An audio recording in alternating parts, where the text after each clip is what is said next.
सभी को इस मसीह का मधुर नाम से जय मसीह की। आइए प्रियो, इस समय हम परमेश्वर वचन को ध्यान करेंगे। आज हमारा बीच में यूपी से सूरज भाई हैं जो कि आज परमेश्वर वचन को सुनाएंगे। तो में जितने भी भाई बहन हैं उन सबको जय मसीह की यीशु मसीह के नाम से। सबसे पहले मैं परमेश्वर को धन्यवाद देता हूँ कि परमेश्वर ने सुंदर समय दिया है और हमें जीवित रखा है। तो हम वचन में जाने से पहले हम प्रार्थना करेंगे। ईश्वर सत्यमान परमेश्वर प्रभु यीशु मसीह, हम आपका तहे दिल से धन्यवाद करते हैं इस सुंदर समय के लिए, सुंदर बेला के लिए प्रभु, जो आपने हमारे जीवन में हम सभी भाई बहनों के जीवन में आज के दिन को दिखाए प्रभु। और परमेश्वर आपकी अगुवाई हम लोग से, आपकी पवित्र आत्मा हम लोग के साथ कार्य करे, हमारी मदद। परमेश्वर हम आपका तहे दिल से धन्यवाद करते हैं आज के वचनों के लिए पिता, जो जिनके विषय में प्रभु बताने जा रहे हैं उन प्रभु उनके विषय में और भी लोग जानने पाए, ताकि परमेश्वर वे उनको एक हिम्मत मिलने पाए और उनको एक हौसला मिलने पाए, तो ताकि आपके सेवा कार्य को किस तरीके से इस दुनिया में रहकर, संसार में रहकर लोगों को समाचार सुनाने के लिए मदद करें। हम आपका धन्यवाद करते, तो धन्यवाद के साथ प्रार्थना तो यीशु मसीह के नाम से मांगते हैं, आमीन। फिर से सभी को जय मसीह की। तो परमेश्वर का धन्यवाद करते हैं और आज हम परमेश्वर के तो सेवा में अपने जीवन को समर्पित किए, उनको उनके विषय में आज हम लोग जानेंगे। उनका नाम है जॉर्ज ओगलो पोप।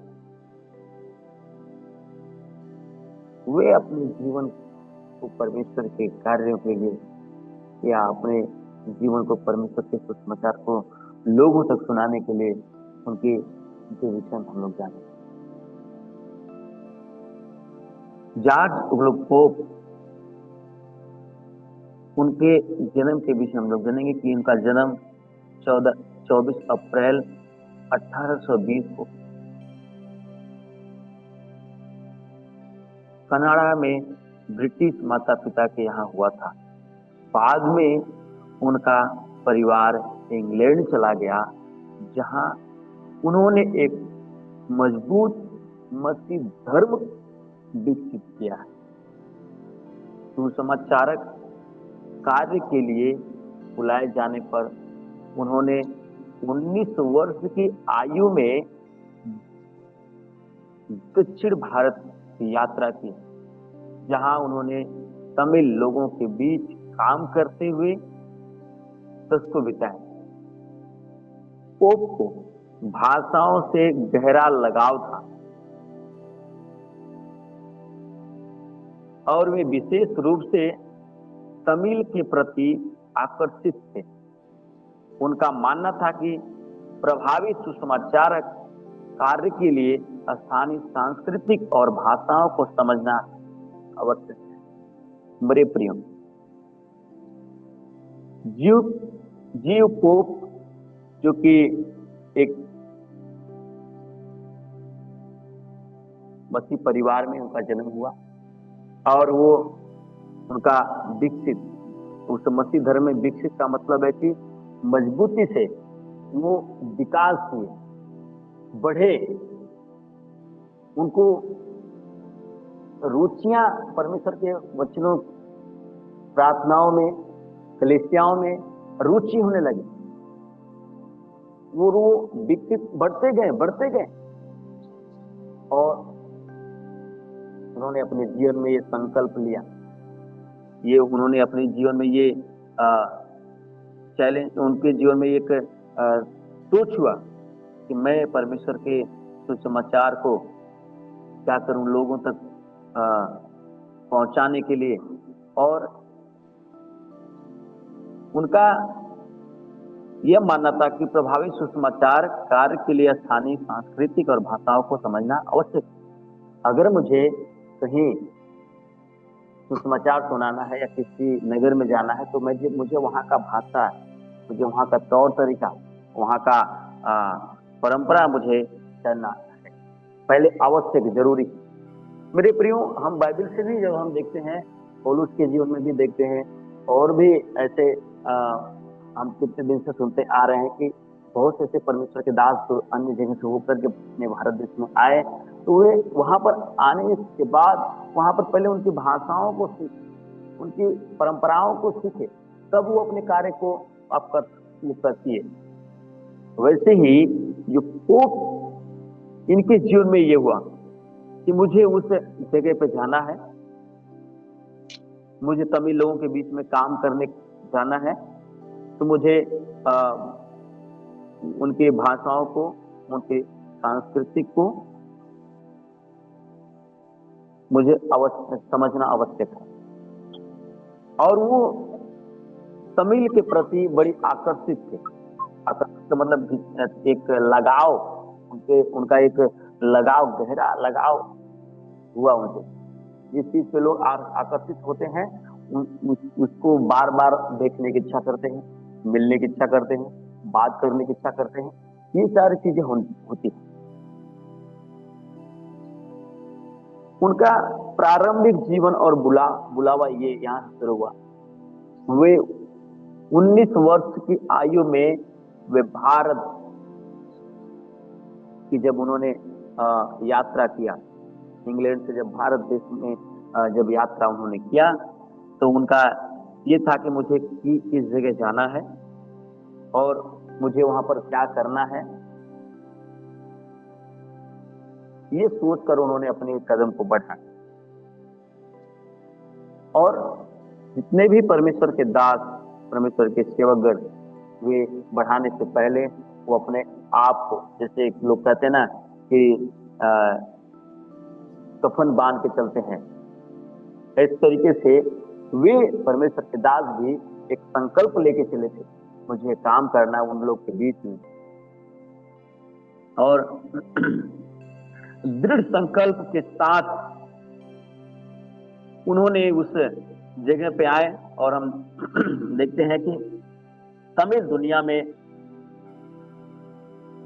असाधारण उपलब्धियां हासिल की। कोई आसान काम नहीं था, लेकिन जब हासिल किए, जो आज की वैज्ञानिक रूप से उन्नत पीढ़ी भी हासिल नहीं कर सकी, और तमिल भाषा को गौरव दिलाने वाले एक महान विद्वान के रूप में अस्थायी ख्याति अर्जित की। हालांकि उनके पास अपार ज्ञान था। ये अपार ज्ञान, एक बोलते हैं कि वो जब विकसित हो रहे थे, बढ़ोतरी हो रहे थे, उस समय जब अपने माता पिता के साथ में थे, जब वो अपने कलीसिया के साथ में थे, वो जब विकसित हो रहे थे, वो बढ़ रहे थे, ज्ञान में बढ़ रहे थे। परमेश्वर ने बुद्धि उनको बढ़ाता गया, और उनके पास अपार ज्ञान था। लेकिन वे समझते थे कि किसी भी देश में मसीह की प्रभावी सेवा करने के लिए भाषा आवश्यक है। उन्होंने ये अपने जीवन में कह दिया। सोच लिए कि मुझे ज्ञान तो है, लेकिन मुझे किसी जगह पे जाना है, मुझे वहां पर सेवा शुरू करनी है, मुझे परमेश्वर के कार्य को पूरा करना है, तो मुझे वहां पर जाकर भाषा सीखना अवश्य है। जिससे वह इंग्लैंड में रहते हुए तमिल सीखना शुरू करने के लिए प्रेरित थे। वे 1839 में दक्षिण भारत के चेन्नई पहुंचे और तिरुनेलवेली और सवेरपुरम को अपना संचालन केंद्र बनाया। उनके पास बहुत सी भाषाओं का ज्ञान था, ग्रीक भाषाओं का, हिब्रू भाषाओं का, लैटिन भाषाओं का, तमिल, अंग्रेजी, संस्कृति, तेलुगु, कन्नड़ और मलयालम। उन्होंने ये इतना ज्ञान पाकर, एक महारत हासिल करने के बाद, उन्होंने तमिलनाडु के मसीही लोगों के लिए एक विश्वविद्यालय की स्थापना की। इतनी भाषाओं को जानने के बाद वो हर एक मसीह भाइयों का सोच ये होता है, क्योंकि परमेश्वर के सोच से मिला रहता है। कभी भी कुछ हमें मिला है, कुछ आशीष से मिली है, कुछ हमें परमेश्वर की तरफ से वरदान मिला है, तो फिर अपने तक सीमित नहीं रखते, वे दूसरों को उस कार्य को फैलाने के लिए, बढ़ाने के लिए वो तैयार रहते हैं। वो के जीवन में हम ये देखते हैं कि उन्होंने दृढ़ संकल्प के साथ उन्होंने ऐसा कार्य करने के लिए। मेरे प्रियो, हम लोग भी उस स्थान पे है, हमें भी परमेश्वर ने कुछ जिम्मेदारियां दिया है, हमें भी परमेश्वर ने वो अधिकार दिया है। हमें भी एक संकल्प के साथ जब हम कुछ कार्य करने के लिए सोचते हैं, तो हमारे लिए परमेश्वर हमारे लिए हमारी सहायता और मदद करते हैं। उनके अथक परिश्रम का फल मिला, उन्होंने मेहनत किया। उन्होंने जब एक विश्वविद्यालय का स्थापना किया, उन्होंने बहुत ही परिश्रम करते गए, मेहनत करते गए, अपने कार्य को पूरा करते गए और 96 शहरों में उन्होंने चर्च को बनाया, चर्च की स्थापना किए, एक कलीसिया को खड़ा किए, बिल्डिंग खड़ा किए हैं, ताकि वहां पर लोग अपनी गुहार को लेकर आए, अपने परेशानियों को लेकर आए, परमेश्वर के पास बैठकर परमेश्वर से प्रार्थना करें ताकि उनको हल मिल सके। 1100 लोगों को उन्होंने बपतिस्मा के लिए तैयार खड़े किए। आसपास के गांव में स्कूल उन्होंने बनवाया वहां, ताकि कुछ ऐसे बच्चे हैं जो कि पढ़ने स्कूल न होने की वजह से वंचित रह जाते पढ़ने, उन्होंने स्कूल बनवाए। इन उपलब्धियों के बावजूद पोप को कई कस्बों में प्रवेश से वंचित किया जाने और एक बार उपदेश देते समय, मेरे प्रियो, पोप के जीवन में भी जो बहुत से कठिनाइयां, चुनौतियों का सामना करना पड़ा है। हम ऐसा नहीं कर सकते हैं मैं तो विश्वविद्यालय बनवा दिया हूं, मैं तो ये काम कर दिया हूं, मैं परमेश्वर में मैं बहुत ही सही से मुझे जीवन जीना है। मेरे प्रियो, परमेश्वर के वचन में हमें कई बार हमें अक्सर बताते हैं कि बाइबल हमें अक्सर सिखाता है, कभी कभी कई बाधाएं आती हैं, साथ ही नई कठिनाइयां भी आती हैं। यह बहुत निराशाजनक हो सकता है। बहुत लोग ऐसे सोचते हैं कि जब कोई परमेश्वर का अनुसरण करने के लिए निर्णय लेता है या परमेश्वर के कार्य को सुसमाचार सुनाने के लिए जब वो आगे बढ़ता है, तो बहुत ही खुशी उनको मिलती हो, बहुत ही उनको समृद्धि और सफलता का अनुभव होगा। लेकिन ऐसा जरूरी भी नहीं है। उनको बहुत से ऐसी कठिनाइयां, चुनौतियों का सामना भी, और हमें जब हमें कठिनाइयां या चुनौतियां मिलती हैं, दिक्कतें आती हैं, हमें उस समय भागना नहीं, पीछे हटना नहीं है। मेरे प्रियो, उनके पास अपार ज्ञान रहने के बावजूद, जो परमेश्वर की तरफ से मिला था, इतनी भाषाओं का ज्ञान रहने के बावजूद जो परमेश्वर ने उनको वरदान दिया था, फिर भी उनको कई गांव में, कई शहरों में उनको अलग किया गया, हटाया, वंचित का मतलब साइड किया गया।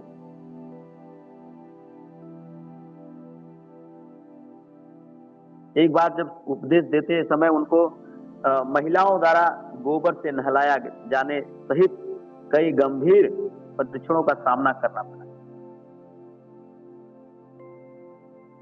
हमारी इज्जत नहीं, हमें लोग इज्जत सम्मान नहीं देंगे जब हम परमेश्वर के कार्य के लिए खड़े होंगे, और हमें अपेक्षा केवल परमेश्वर से करना है। हम कभी भी इंसान से अपेक्षा नहीं करना है कि वो मुझे इज्जत दे। मैं किसी गांव में जाऊं, शहर में जाऊं, वो मुझे इज्जत ही देगा, ऐसा हमें अपेक्षा भी नहीं करना। फिर भी उन्होंने परमेश्वर के कार्य को, सुसमाचार को सुनाने के लिए वो बंद नहीं किए।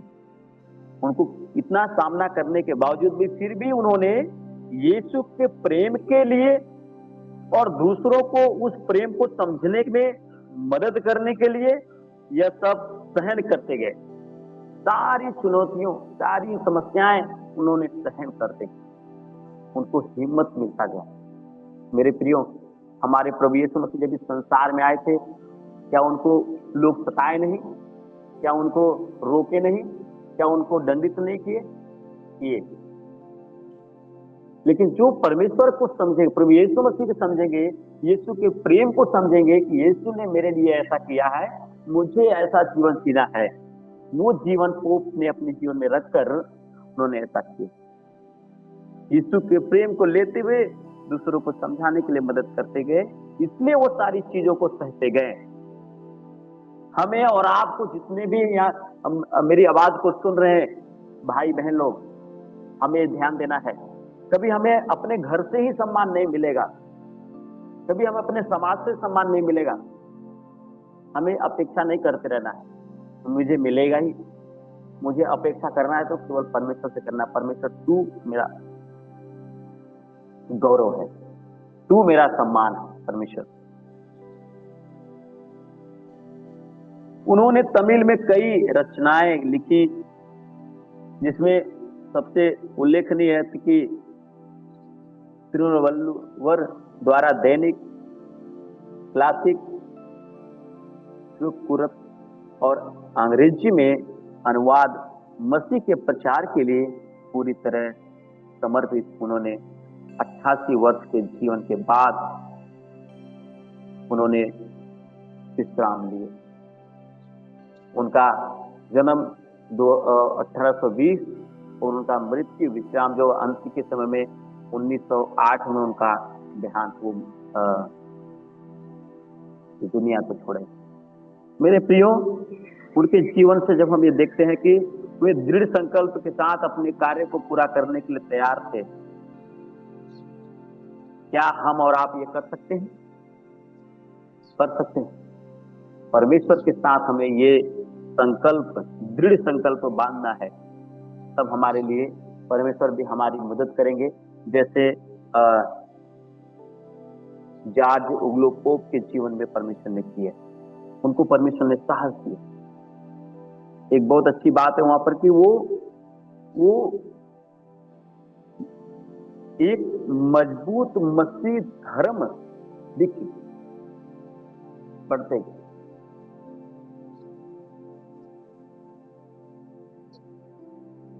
प्रिय, आप यीशु मसीह के लिए कुछ हासिल करने के लिए हमें इच्छुक होना है। जैसे परमेश्वर के वचन में लिखा है, पहला कुरिन्थियों उसका 9 अध्याय का 22 पद में, कि मैं निर्बलों के लिए निर्बल था बना कि निर्बलों को खींच लाऊं। मैं सब मनुष्यों के लिए सब कुछ बना हूं कि किसी न किसी रीति से कई एक का उद्धार कराऊं। हम जिस जगह पे हैं, हम क्या करें? क्या हम भी किसी एक के लिए, किसी दूसरों के लिए क्या तैयार हैं? हमें हमेशा तैयार रहना है। वो अपने सुसमाचार को प्रभावी ढंग से उन्होंने दूसरों के लिए साझा किया है। तमिल और सांस्कृतिक भाषाओं में खुद को डुबोकर उन्होंने उस पद को रूप से उन्होंने उस जगह पे कार्य को पूरा किया है। हमें भी दूसरों के, जब हम किसी जगह पे जाते हैं, उनका सम्मान, उनका अपमान नहीं करना है। अन्य संस्कृतियों का सम्मान करें और उनसे सीखें। वो अपने जब वहां पे जाकर तमिल में, चेन्नई में जाकर तमिल जो भाषा है उनका सम्मान के, उनको सीखे। और इसलिए हमें और आपको भी जब कहीं जाते हैं किसी के जगहों पे, किसी के घर, ऐसे अनजान जगहों पे, हमें उनका सम्मान या उनको अपमान नहीं करना। अरे ये लोग ऐसे बोल रहे हैं, बहुत ऐसे लोग मजाक में ले लेते हैं कि अरे लोग कैसे भाषा बोल रहे हैं। अरे उनकी कल्चर है या उनका स्वाभाविक तौर पे उनकी भाषा है, हमें उनका अपमान नहीं करना है, उनको उनका सम्मान करना है। परमेश्वर के वचन हमें ये बताते हैं। परमेश्वर के दास जो परमेश्वर हम लोग को ये बताएं ये पोप का कार्य हमें याद दिलाते हैं कि लोगों की भाषाओं और उनकी परंपराओं को समझना मसीह के प्रेम को प्रभावी ढंग से साझा करने में मदद करता है। जब हम उनका सम्मान करेंगे, जब हम उनके साथ उनकी परंपराओं को जानेंगे, तब हम परमेश्वर के प्रेम को उनके बीच में जाकर साझा करने में हमें मदद मिल सकता है, अन्यथा नहीं। परमेश्वर की महिमा के लिए अपनी प्रतिभा का उपयोग करें। प्रतिभा वो है जो हमारा टैलेंट है, जो हमें मिला है, जो परमेश्वर के वरदान के रूप में हमें मिला है, उसको हमें क्या करना है? परमेश्वर की महिमा के लिए अपनी जो टैलेंट हमें मिला है, हमें उसको उपयोग करना है। क्या पोप ने उनको टैलेंट था, उनको जो उनके अंदर था वो दूसरों को सिखाने के लिए, ताकि वो परमेश्वर की महिमा हो सके। हमें और आपको भी कुछ न कुछ परमेश्वर ने दिया है, वरदान दिए, हमें उसको विकसित करना है, उनको बढ़ाना है, ताकि और भी लोग जगहों पे जाकर हम उनको लोगों को बता सकें, ताकि इससे परमेश्वर की महिमा हो सके।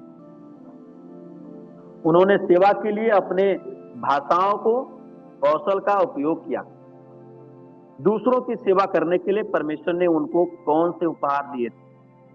ये परमेश्वर के वरदान और परमेश्वर का प्रेम, जो दूसरों को बांट रहे थे, दूसरों को दे रहे थे। वो जानते थे कि वहां पर उन चीज को जरूरत है, वहां पर उस नगर में, उस गांव में, उस बहन को, उस भाई को परमेश्वर की जरूरत है। वो परमेश्वर को लोगों तक पहुंचा रहे थे, परमेश्वर के सुसमाचार को पहुंचा रहे थे। हमें आज जीवन सीखने के लिए प्रतिबद्ध रहें, तैयार रहें हमेशा। तमिल अध्ययन के प्रति उनका समर्पण हमें ज्ञान और आस्था में बढ़ते रहना सिखाता है, कि वो हमेशा तैयार थे सीखने के लिए। कभी कभी ऐसा होता है, हम एक ट्रेनिंग, बहुत से लोग ट्रेनिंग करने के बाद सोचते हैं कि मुझे अब तो ट्रेनिंग कर लिए है, साल भर मुझे हो गया है, अब तो मैं सब कुछ सीख लिया हूं। मेरी प्रियो, नहीं, हम हर दिन हमें सीखना है, हर दिन हमें उसका उपयोग करना है, हमें हर दिन सीखते रहना है। आजीवन हमें हर समय उसको सीखते रहना है। तब तक हम जीवित हैं, जब तक हम इस संसार में हैं, हमें हर दिन सीखते रहना है, एक दूसरे से सीखते रहना है। तब हम परमेश्वर के कार्य को पूरा करने के लिए तब परमेश्वर हमारी सहायता मदद करते हैं। आइए हम प्रार्थना में जाएंगे। देश और शक्तिमान परमेश्वर प्रभु यीशु मसीह, हम आपका धन्यवाद करते हैं पिता, कि आपने सुंदर मौका दिया है ताकि परमेश्वर हम जॉर्ज जुगलो पोप के जीवन से कुछ सीख सके और उनके विषय में लोगों के बीच में भी साझा कर सके। प्रभु, आपने सहायता और मदद किए हैं परमेश्वर। उनके उन दृढ़ संकल्पों को हमने देखा है कि जो आपके साथ बांधे थे, और उनके पास ये संकल्प था कि मैं परमेश्वर के आपके सुसमाचार को लोगों तक सुनाऊं और अपने जो टैलेंट थे लोगों को बताए, और आपकी सेवा को करने में उनको आपने सहायता मदद किया परमेश्वर। उसी प्रकार से प्रभु हम सभी भाइयों को जो सेवा में हैं, जो ऐसे प्रभु आपके कार्यों को, सुसमाचार को सुनाने के लिए उनकी सहायता और मदद करें परमेश्वर। आपने पोप के जीवन को प्रभु आपने बहुमूल्य और महत्व समझा है, उनको आगे बढ़ाएं पिता। से आपका धन्यवाद करते हैं, और उनके जीवन से हम लोग को भी परमेश्वर सीखने में आपने सहायता मदद की, इसलिए आपका धन्यवाद करते हैं। धन्यवाद के साथ ये प्रार्थना प्रभु यीशु मसीह के नाम से मांगते हैं, आमीन।